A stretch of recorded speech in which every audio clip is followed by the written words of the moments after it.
O Jornal Nacional teve acesso com exclusividade a um trecho de um relatório do COAF sobre movimentações bancárias suspeitas de Flávio Bolsonaro.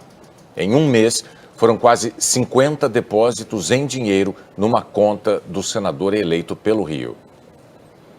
O documento traz informações sobre movimentações financeiras de Flávio Bolsonaro entre junho e julho de 2017. São 48 depósitos em espécie na conta do senador eleito, concentrados no autoatendimento da agência bancária que fica dentro da Assembleia Legislativa, e sempre no mesmo valor, R$ 2.000. Total de R$ 96 mil depositados em 5 dias. Os primeiros depósitos foram em 9 de junho de 2017. Foram 10 depósitos no intervalo de 5 minutos, entre 11h02 e 11h07 da manhã. No dia 15 de junho, mais 5 depósitos, feitos em 2 minutos, das 16h58 às 17 horas. Dia 27 de junho, outros 10 depósitos, ou seja, R$ 20 mil depositados em 3 minutos, do meio-dia e 21 ao meio-dia e 24. Um dia depois, mais 8 depósitos em 4 minutos, de 10h52 às 10h56. Todos os outros foram feitos no mês seguinte, no dia 13 de julho de 2017. 15 depósitos em 6 minutos. O COAF diz que não foi possível identificar quem fez os depósitos. O relatório afirma que o fato de terem sido feitos de forma fracionada desperta a suspeita de tentativa de ocultação da origem do dinheiro. O COAF classifica que tipo de ocorrência pode ter havido com base numa circular do Banco Central, que trata da lavagem de dinheiro. A realização de operações que, por sua habitualidade, valor e forma, configuram artifício para a burla da identificação dos responsáveis ou dos beneficiários finais. O documento obtido com fontes da nossa reportagem está identificado como item 4 e faz parte de um relatório de inteligência financeira, o RIF. O Jornal Nacional apurou que esse novo relatório de inteligência foi pedido pelo Ministério Público do Rio, a partir das investigações sobre movimentação financeira atípica de assessores parlamentares da Assembleia Legislativa. O primeiro relatório tratava da movimentação de servidores da Alerj. Desta vez, o MP pediu ao COAF para ampliar o levantamento. A suspeita é que funcionários dos gabinetes devolviam parte dos salários, numa operação conhecida como rachadinha. O Ministério Público pediu o novo relatório ao COAF em 14 de dezembro e foi atendido no dia 17, um dia antes de Flávio Bolsonaro ser diplomado senador. Portanto, segundo o MP, ele não tinha foro privilegiado na ocasião. Por causa desse relatório, Flávio Bolsonaro questionou a competência do MP. Flávio pediu ao Supremo Tribunal Federal a suspensão temporária da investigação e a anulação das provas. Ele foi citado no procedimento aberto pelo Ministério Público do Rio contra Fabrício Queiroz. O ex-assessor de Flávio Bolsonaro é investigado por movimentação suspeita de R$ 1.200.000 durante um ano. Na reclamação ao STF, Flávio Bolsonaro argumentou que o Ministério Público do Rio utilizou-se do COAF para criar atalho e se furtar ao controle do Poder Judiciário, realizando verdadeira burla às regras constitucionais de quebra de sigilos bancário e fiscal.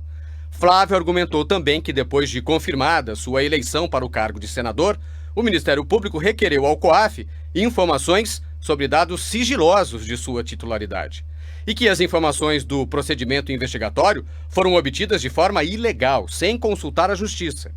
Mas a primeira turma do Supremo Tribunal Federal tomou ao menos 2 decisões de validar que o Ministério Público obtenha informações do COAF sem autorização judicial. O Ministério Público do Rio se baseia ainda em norma do Conselho Nacional do Ministério Público, que permite a solicitação de relatório de inteligência do COAF e tem convicção de que não configura quebra de sigilo. O Ministério Público do Rio nega que tenha havido quebra de sigilo e diz que as investigações decorrentes de movimentações financeiras atípicas de agentes políticos e servidores podem desdobrar-se em procedimentos cíveis para apurar a prática de atos de improbidade administrativa e procedimentos criminais. O MP declarou também que Flávio Bolsonaro não era investigado. Afirmou que o relatório do COAF noticia movimentações atípicas tanto de agentes políticos como de servidores públicos e que, por cautela, não se indicou de imediato os nomes dos parlamentares supostamente envolvidos em atividades ilícitas. Acrescentou que a dinâmica das investigações e a análise das provas colhidas podem acrescentar a qualquer momento agentes políticos como formalmente investigados. Ainda segundo a nota, essa forma de atuar indica o cuidado que o MP tem nas investigações com o fim de evitar o indevido desgaste das autoridades envolvidas. Antes de a investigação ser suspensa, Fabrício Queiroz faltou a 2 depoimentos no Ministério Público.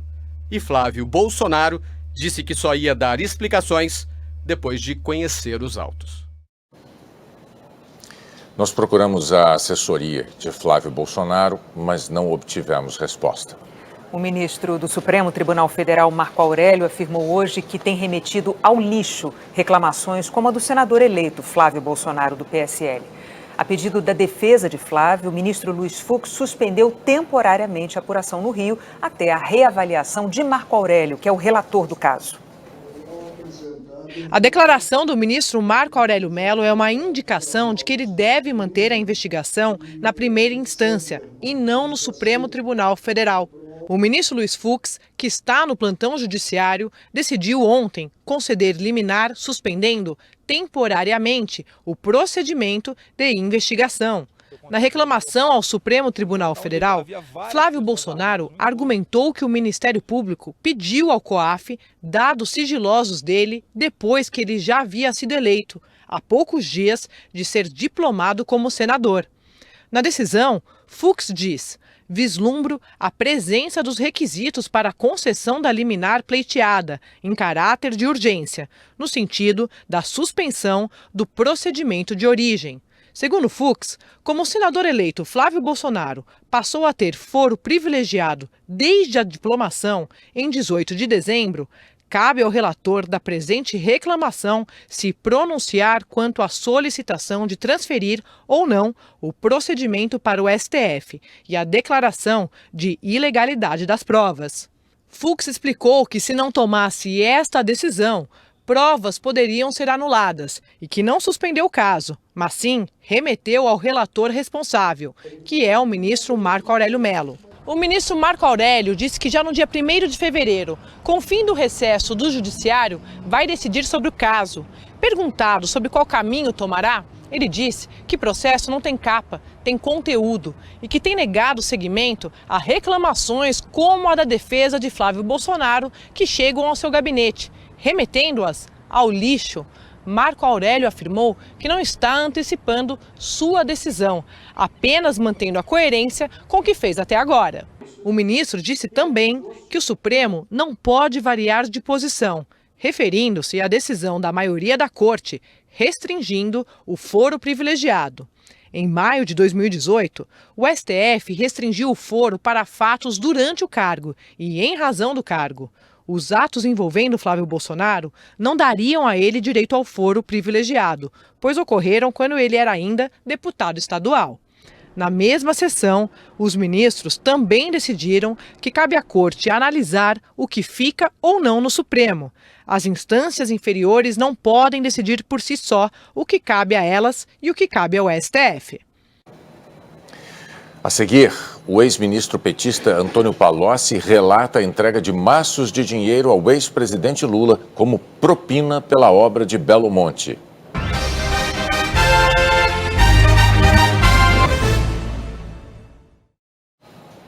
Os procuradores da Lava Jato pediram a condenação do ex-deputado Eduardo Cunha, do MDB, no processo que investiga o pagamento de propina em navios-sonda da Petrobras.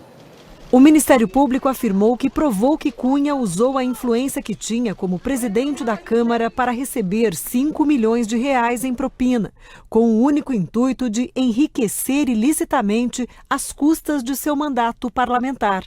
Os procuradores disseram que a propina foi paga pelo operador Júlio Camargo, delator da Lava Jato. Os investigadores sustentaram ainda que, como o dinheiro demorou a sair, Cunha pediu em 2011 para que a então deputada Solange Almeida, do MDB do Rio, entrasse com 2 requerimentos na Câmara pedindo informações sobre os contratos. A intenção, de acordo com os procuradores, era pressionar Júlio Camargo a pagar a propina. O MP quer que a ex-deputada seja condenada pelo crime de corrupção passiva.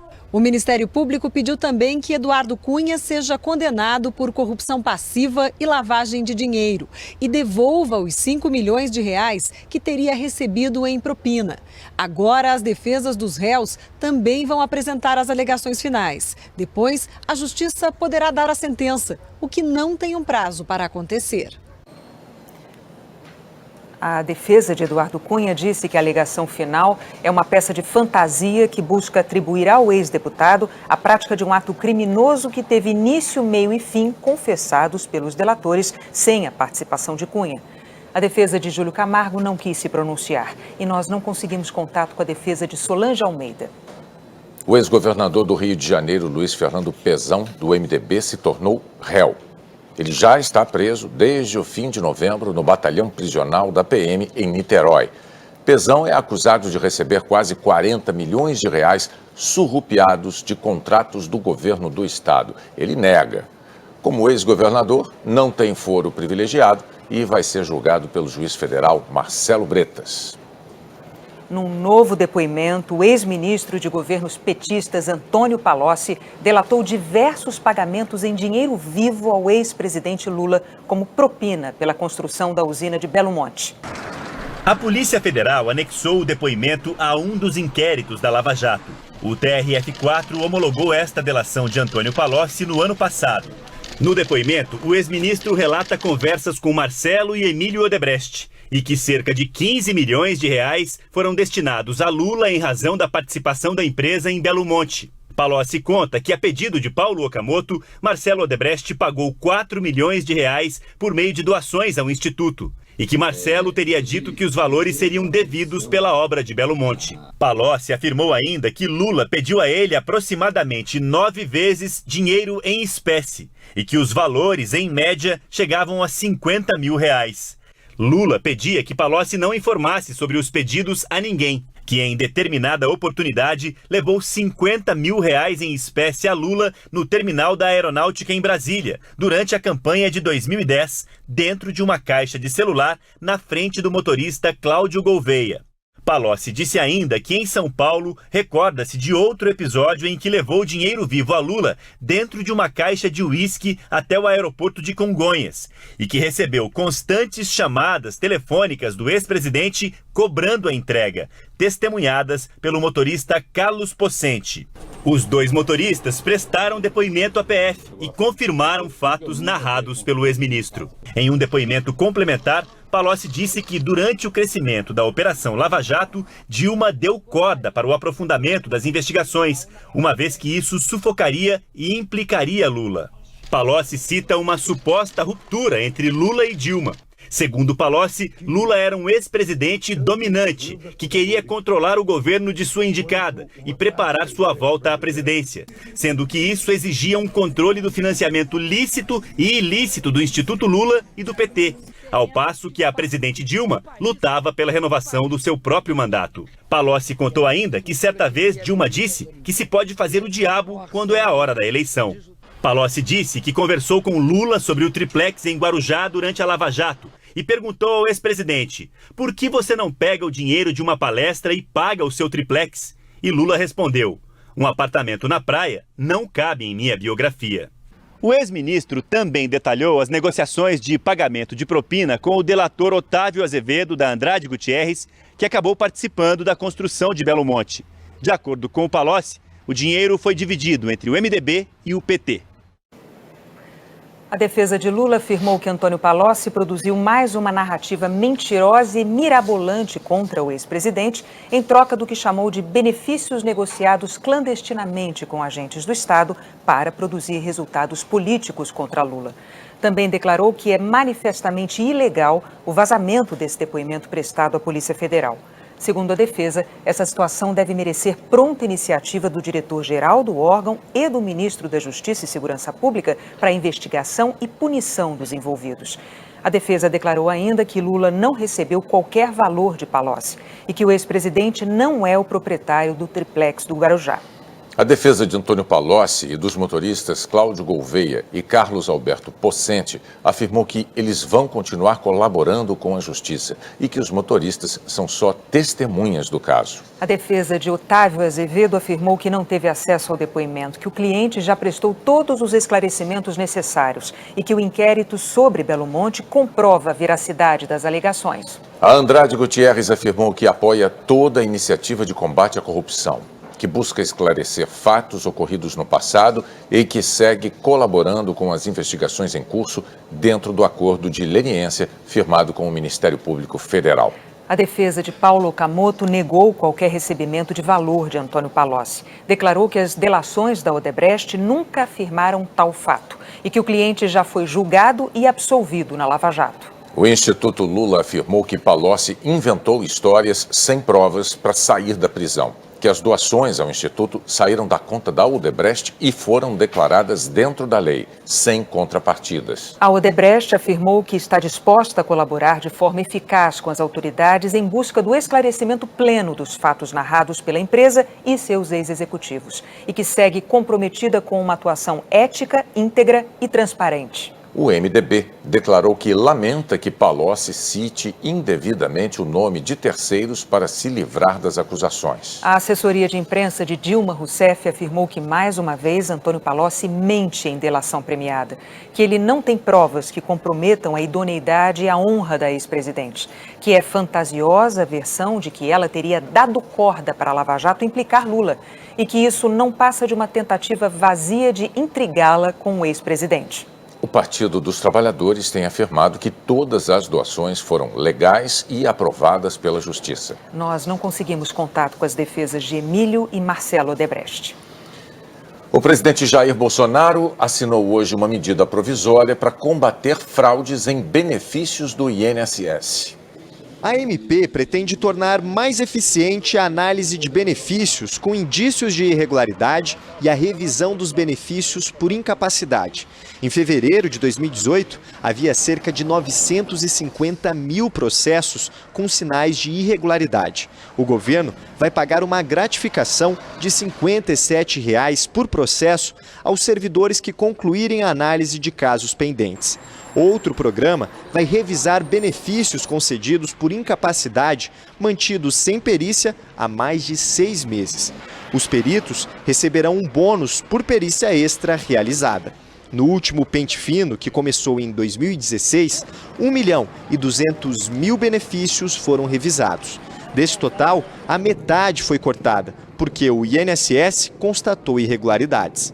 A MP vai aumentar o rigor na concessão da pensão por morte. A partir de agora, serão exigidos documentos que comprovem o tempo da união estável e da dependência econômica. Outra mudança, os dependentes vão ter menos tempo para pedir o benefício retroativo em pensão por morte. Hoje, é possível receber até 5 anos de benefício retroativo. Esse prazo cai para 180 dias no máximo.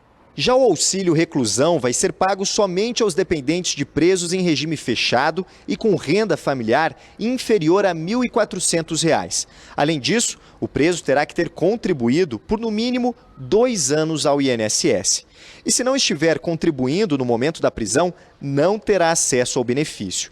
Hoje, tem direito ao auxílio o dependente de presos nos regimes fechado e semiaberto. O trabalhador rural não vai mais poder usar declaração de sindicatos para pedir aposentadoria. A comprovação terá que ser feita por meio de autodeclaração confirmada por entidades públicas credenciadas ao Pronater, o programa do governo voltado à assistência rural. O governo também quer agilizar a recuperação de valores depositados na conta de segurados ou pensionistas que já morreram e a família não informou ao INSS. Os beneficiados deverão anualmente comprovar estarem vivos. A medida provisória começa a valer imediatamente. O governo estima que em 12 meses vai economizar quase 10 bilhões de reais. A seguir, como simular a aplicação das notas do Enem nas inscrições do SISU. O executivo que cuidaria de provas do Enem perde o cargo depois de 24 horas.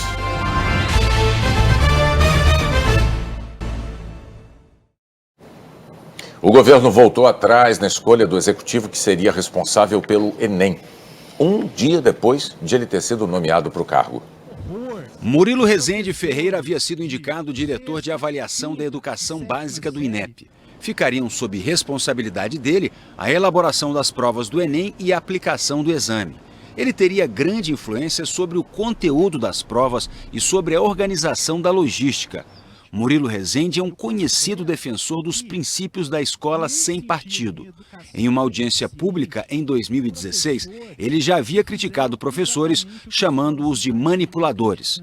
No dia 5 de janeiro, quando Murilo Rezende foi anunciado para o cargo, o presidente Jair Bolsonaro afirmou que a escolha dele deixava claro o enfoque na medição da formação acadêmica e não somente o quanto ele foi doutrinado em salas de aula. Mas hoje o Ministério da Educação anunciou que Murilo não é mais o diretor de avaliação da educação básica do INEP. Ele foi para uma função de menor importância e com R$3 mil a menos no contra-cheque. O MEC informou que Murilo Rezende foi nomeado para outro cargo, o de assessor do Ministério, e que atuará em grupo especial de trabalho no âmbito do INEP, que, entre determinadas atribuições, ajudará no acompanhamento, análise e direcionamento do Enem. A mudança no cargo em 24 horas gerou especulações. No Ministério da Educação, o que se diz é que não foi uma queda, que Murilo Rezende vai se reportar diretamente ao ministro Ricardo Vélez Rodrigues, que ele continuará com influência para definir o conteúdo das provas do Enem. Agora mais distante dos holofotes, menos exposto a críticas. Nos bastidores, o que se comenta é que seria muito arriscado deixar nas mãos de Murilo Rezende, que não tem grande experiência de gestão, a logística da aplicação do Enem, que envolve mais de 5 milhões de alunos por ano. O INEP divulgou hoje as notas do Enem que permitem concorrer a 235 mil vagas em instituições públicas. Dedos frenéticos no celular em busca de um resultado. Depois de um ano de estudo, de ansiedade e de dedicação, para uns, a sexta começou de um jeito especial. Eu tinha estabelecido uma nota para eu tirar e eu consegui tirar acima disso. Quando eu vi, eu pulei da cama, abracei minha mãe, beijei o cachorro. Fiquei muito feliz, mesmo satisfeito com a minha nota. Essa nota do Enem tem um destino importante. Ela é o passaporte para a entrada em pelo menos 129 instituições públicas no Brasil. E para chegar a uma dessas instituições, o estudante vai pegar a nota do Exame Nacional do Ensino Médio e se inscrever no SISU, o Sistema de Seleção Unificada. O processo do SISU só começa na terça-feira que vem. Mas até lá, dá para planejar melhor as estratégias. Na internet, vários simuladores, inclusive no próprio site do SISU, mostram para o candidato em qual curso e em qual universidade ele poderia entrar, levando em consideração as notas de corte do ano passado, por exemplo. Os simuladores eles vão ajudar antecipadamente a você pensar assim, então, nesse curso, por exemplo, não adianta nem eu tentar porque realmente eu saí muito da minha nota de corte.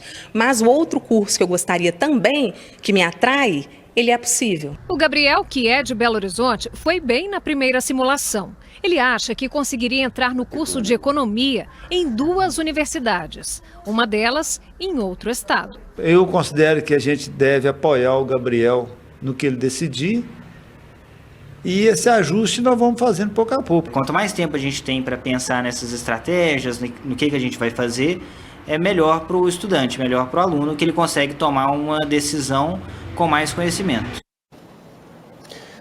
O principal indicador da Bolsa de Valores brasileira subiu hoje 0,78% e ultrapassou pela primeira vez na história os 96 mil pontos. Na semana, a alta acumulada ficou em 2,6%. O Jornal da Globo é depois da minissérie Meu Nome é Liberdade. Uma ótima noite para você. Boa noite, bom fim de semana.